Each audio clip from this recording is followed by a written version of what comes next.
how many of you know more than one language? Please raise your hands. Great, me too. Now, please raise your hand again if you can think of any words that you cannot translate in your language. Interesting. Very interesting.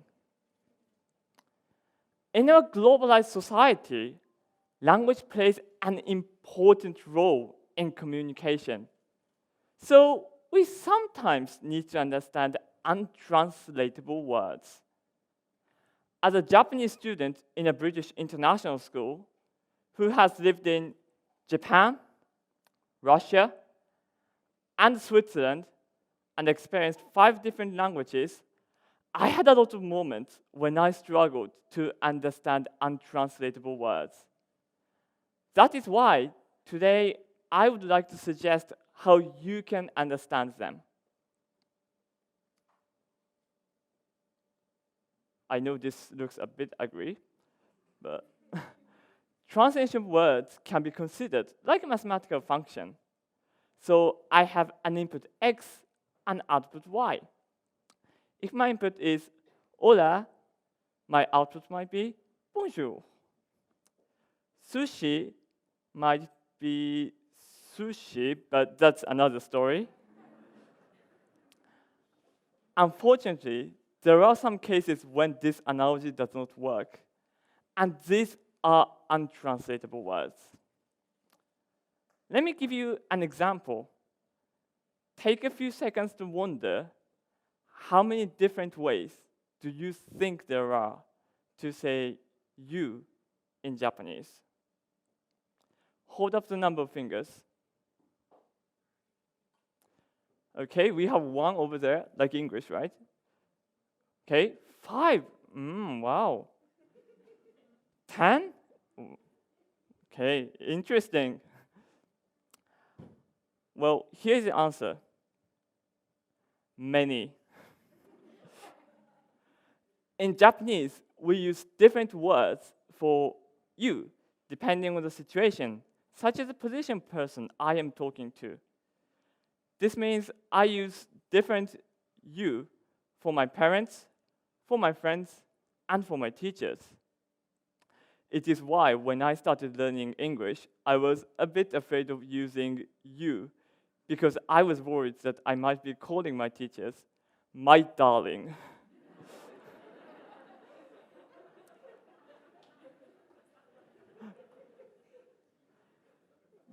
These types of untranslatable words have proper translations, but there are just so many that it is difficult to pick the most suitable one.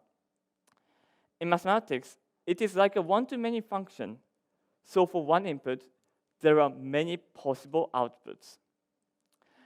In such cases, we need to analyze the context of how the word is used, so we can choose the best translation. On the other hand, we have other types of untranslatable words which do not have an exact translation at all. Mathematically, we can express it as a function with no outputs. One of the most difficult words I have ever encountered in my life is a Russian word, toska. Anton Chekhov wrote a story titled Toska, which in English is misery. But there are other synonyms for toska.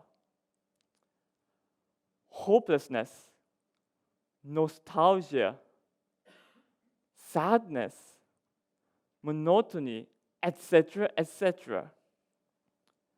How can a word mean nostalgia but hopelessness at the same time? Where does sadness come from? The analysis of the context did not help my understanding. However, everything shifted when I was exposed to and explored a Russian painter, Isaac Levitan. This work is titled evening after the rain. The platform is empty and lonely. A train that is very far away in the darkness illustrates hopelessness.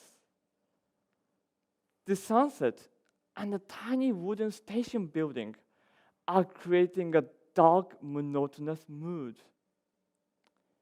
And everything in the humid air after the rain. Here's another work by Leviton, Above the Eternal Tranquility. Clouds, flat land, a huge lake, a little church, graveyard, all in quiet and all in stationery. No movement. I never felt time in front of this painting. There is an element of tasker in these two paintings that I have shown you. And this has taught me the meaning of the word. Tasker is not a dramatic feeling, but it is more like a monotonous feeling of melancholia. So, for untranslatable words, we can either understand them through the context or through culture, such as art. The analysis of the context becomes easy over time as we practice, but for cultural knowledge, we need to explore it. In other words, we need to know the country where the language is spoken. If I say Japan, many of you might think of anime, ninja, or people eating rice for 365 days a year, but they are not enough to understand the country. Fortunately, today we can explore cultures at home, visiting online archives of the museums, watching films, listening to music, watching theater performances, and so on. Gradually, we will know more about the country, and at one point, we will understand the untranslatable words. Some words are untranslatable because they're unique. To understand them, we need to develop a skill to interpret the context, and we need to learn the uniqueness through cultures. There's a quote by Khaled Hosseini, a novelist. If culture was a house, then language was a key to the front door, to all rooms inside. When you are learning a language, you are opening the doors, you are meeting new people, and you are understanding about the country. Languages and cultures are always together. And this is why we should never ignore cultures in learning languages. What is the next language you are going to discover? What are the next untranslatable words you are going to challenge? And what is the next culture you are going to explore? Thank you.